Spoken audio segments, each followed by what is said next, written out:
All right. Thank you, BJ. Dan. Kenny, is this how you envision Ty Jerome's first ever playoff game going? No. I mean, I should have, but because he's kind of done it all year. But, he had that, was slowed down a little with that injury, so. But he's done it all year. I shouldn't be surprised. Donovan obviously had a big scoring night with 30, but what did you think of the other stuff that he did for you guys? Yeah, he was on the floor. He was, I think we turned him over 14 times. I felt like he was a part of it, whether he got steals or not, I don't know. Poking, had a couple strips, rebounded the ball. I mean, he's kind of done that all year, right? Whatever we ask him, besides the scoring. That's been his growth area, right? We remember in Utah, teams used to attack him, and he's not that guy. Complete two-way player. Joe. Reedy. Reedy. Kenny, Darius got off to a slow start, but have you feel like he kind of rebounded and Yeah, from there? yeah. I thought he was a little more patient. I thought in the first half he was almost going too fast, and they're great at, they crowd their paint and they shrink the court on you. So I thought in the second half he was just more patient, and obviously started hitting his threes. That helps, but little sped up in the first half, but he turned it around. I loved how he competed defensively. That's one thing about Darius. Like, I know teams try to pick on him, right? And they bring him into pick and roll. But I thought tonight he was, whether he got on a switch or had to fight Bam in the post, he really guarded tonight. That was a big key for us. Passion. With Donovan, I know he was struggling from three early, but it just seemed like he was getting whatever he wanted inside and driving to the basket. Just what was he doing well there tonight? Yeah, I mean, it's a little bit. He was 0 for 5 to start from three, and I thought he started driving the ball, getting into paint, playing off two. Using his strength. But second half, he had two huge threes for us. And it's tough. That's why he's a great player. He can do both. He can, get in the lane, bump you, finish, and then and he's a great shooter. Just a complete player. I mean, along those lines, like the intangibles, like thinking about in the second quarter, he has that little floater where he comes in off the baseline, sprints down, forces a jump ball, like those kind of things. How valuable is that when it's your star player? Yeah, it's your leader too. You lead by example. He doesn't, he's not the guy in the film room saying, he leads by example. Whatever we ask him to do, he'll do. If we ask him to play box and one on somebody, he'll do it. He never shies from, shies away when we ask him to do the dirty work. Chris. Hey, Kenny, for Ty, this was his first ever playoff game. What does it say about him that he's able to do this with that? He's just got supreme confidence in himself. He's got that, and he's got swagger, right? Like and then he's got the IQ, super high IQ. And so, I'm just going to talk about the scoring. The play I remember was when he got downhill and made that lefty pocket pass to J.A. for the layup. Obviously, they went zone, and I think he kind of shot him out of the zone, hit 2 threes in the zone. So he did it all tonight. And then, defensively smart, in the right position, turned the game for us. You mentioned his swagger. How much do you feel like your guys feed off of that from Ty? They laugh at him, because he was like this kind of bit player, and he was still doing the swag stuff, and they kind of like, who is this guy? A little bit like, who does this guy think he is? Now it's almost become like a running joke amongst the team, in a good way, right? Good spirit.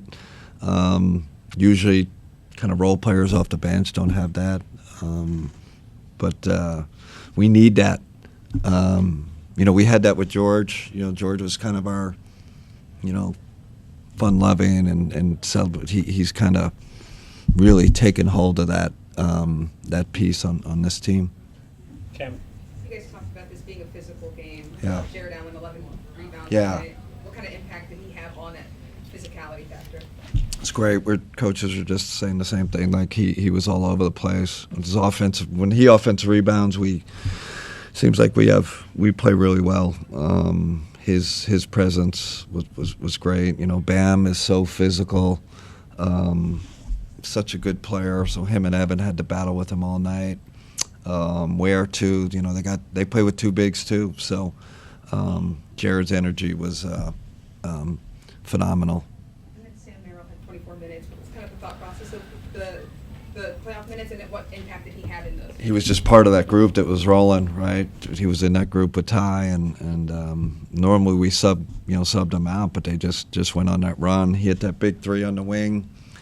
I was ready to sub, and it's like, no, we got to stay with this group, and it gives you floor spacing, and then way underrated defender.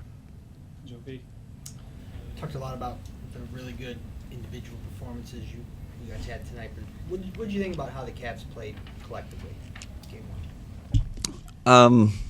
I wouldn't say it was our. I think we played super hard, competitive. I thought we kind of made some unforced errors.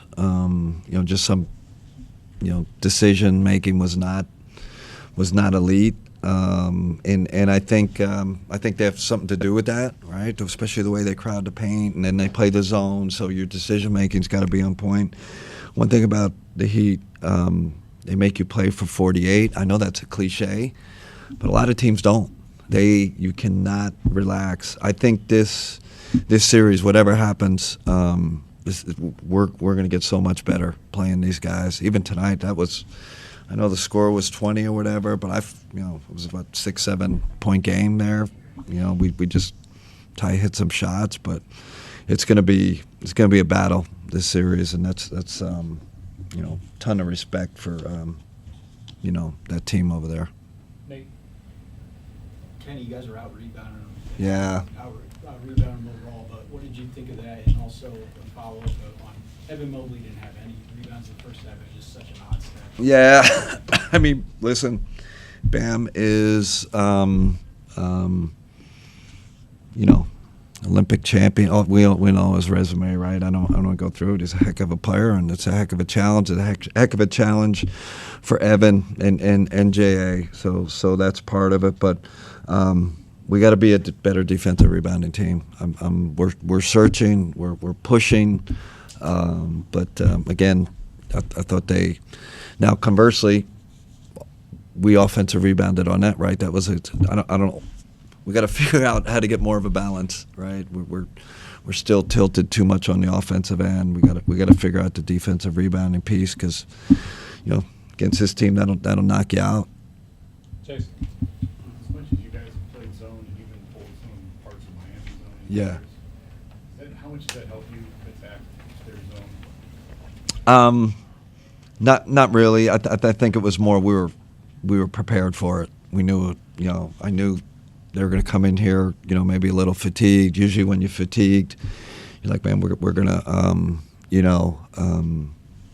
I know we do it, play zone when your guys are a little bit tired. So we knew it was coming. It still gave us some issues, right? Especially early.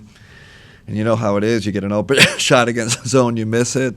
I think we missed 2 in a row to start. They come down, they score. It's like, guys can lose confidence. And again, I think Ty kind of and Sam hit one against his own. But, Spo and those guys, it was great timing when he threw it at us. Luckily, we figured out. But we had time to prepare for it a little bit. Jim. Kenny, I'll stick with the theme you said. Yep. How old did Darius Garland look today? Yeah, he played like a 28-year-old. Yeah, just great leadership. Locked in, really good with the referees on the bench. Showed, and his defensive disposition was fantastic. 10 out of 10. That's what we need from him. We know teams are going to bring him into the action. Thought he was great tonight. If he continues this, what does that do for your team going forward? I mean, when he plays like that, you're close to unbeatable. And when he shoots out, he's that important to us. And he's got to defend like he defended tonight. And like I said in the second half, I thought it was really, really good offensively. Ethan. Coach, obviously knowing that Ty was only in this game for so long, but you understand what he's able to bring on the defensive end as well. When teams are able to attack him and you still stuck with a lineup with Darius and Ty, how does that manage and how does that balance out with their offense? Yeah, I mean, that was we talked about it on the bench, right? Because we had a lead, and you want to get your best defenders in there. But he was playing so phenomenal. We just had to keep him in. Ty's bigger than you think. 6'5", 6'6", and he's so smart. Get blown by sometimes. It happens, but he's always in the right spot. Gets steals and big rebounds. So we're not like afraid. Oh man, we got to get Ty out. It's just sometimes we have better defenders on the bench. So we're gonna play that game the rest of the playoffs. And you're gonna say, why didn't we play this guy? How come this guy didn't come in? Tonight it was his turn. Next game it'll be somebody else. Knowing that Evan had 0 rebounds in that first half, as Nate mentioned earlier, was there a message to get him to have 7 rebounds in that second half from somebody? No, I mean we just talked about it at halftime. Like that was we don't try to give him too much noise, right? And that was we got to rebound better. We got to Evans. These guys are so coachable. He's so coachable. He understood he had to pick up his physicality. And the assistant coaches are individually in guys' ears, as they come out. So we have our team message, but I'm sure they hit him on it and better job in the second half. That's gonna wrap for Coach. All right, thanks everybody. We're gonna bring